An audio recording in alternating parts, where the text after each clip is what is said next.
Beach టూర్కి అయితే వెళ్తున్నాం. సో దానికోసం మనోడైతే బయటికి వెళ్ళాడు. వెళ్ళిపోండిరా 3000 కట్టు. అయ్యో సరిపోయింది. కావాలకి నింజా H2R ఈజ్ ఫ్రెండ్స్. ఇప్పుడు మనోడు కొంచెం దాని మీద కూర్చోంటే మనకి హెల్మెట్ వచ్చేస్తుంది. వెయిట్ చేయండి. మీ అందరికీ తెలిసిన విషయం అది. కొంచెం అక్కడ కూర్చున్నామంటే మనకి హెల్మెట్ వచ్చేస్తుంది. చూడండి మనోడు హెల్మెట్ పెట్టాడు. వెనక్కి తీరా, వెనక్కి తీసుకో.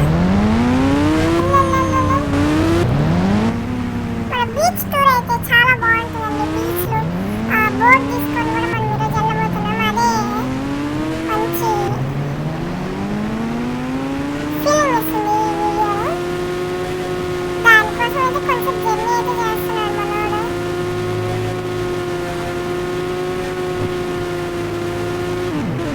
ఫ్రెండ్స్, మనం ఆల్రెడీ చూస్తున్నాము ఇండియన్ బైక్స్ చాలా అప్డేట్ అయింది. జేసీబీ, జెట్ ప్యాక్స్, ట్రక్స్ ఇవన్నీ చాలా చాలా వచ్చాయి.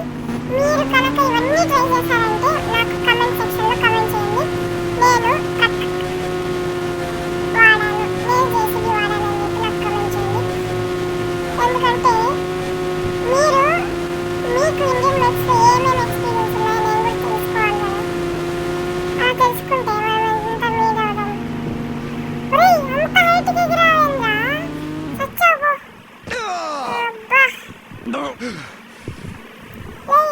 ఏం కాదు. ఈదుకుంటా బయటికి వెళ్ళి ఫస్ట్ బయటకు పో.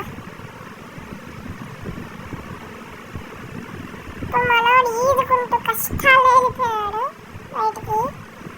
కొంచెంసేపట్లో బయటికి అయితే వచ్చేస్తాడు మనోడు. ఫ్రెండ్స్, మీ అందరికీ ఇండియన్ బైక్స్ అయితే ఇష్టమైతే కామెంట్ చేయండి. అలాగే మీరు ఏమేమి బైక్స్ వాడారు, ఏమేమి వెహికల్స్ వాడారు కూడా నాకు కామెంట్ చేయండి. అలాగే ఇంతకుముందు నేను చెప్పాను అప్డేటెడ్ బైక్స్ వెహికల్స్ అన్ని ట్రై చేస్తే నాకు చెప్పండి. 3001 కొట్టరా. వచ్చేసింది బోట్, మన బోట్. అబ్బా, నీళ్ళల్లో వదిలేదు వీడు. మళ్ళీ మనం దీన్ని కాల్ చేసి నీళ్ళ దగ్గర వెళ్ళి చేద్దాం. తీసుకో, తీసుకో, కాల్ చేయి. ఇప్పుడు కొంచెం ముందరికి వెళ్ళి సముద్రం దగ్గర ఆగరా, ఆగా ఇప్పుడు కొట్టరా బోట్ 3001.